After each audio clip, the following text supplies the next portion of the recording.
halaman ni Helen. Si Helen ay masipag na bata. Ang bata, you stop. May malaking tuldok dyan. Halamanan ay nasa katilang kanilang bakuran sa kalye maharika. Next. Maharika ang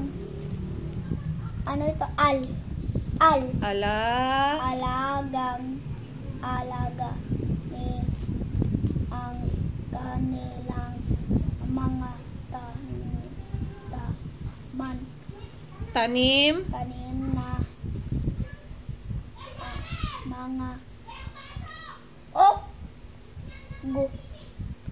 gulay at mga bulaklak, you stop, there is a dot. Sa ganda ng kanilang mga rosas at mga sambagita.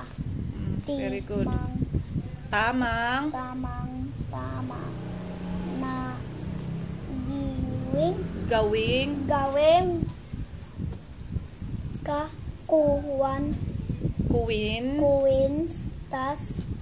kuwintas at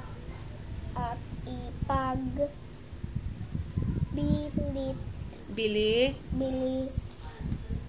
kay ginang forest ang mga may-ari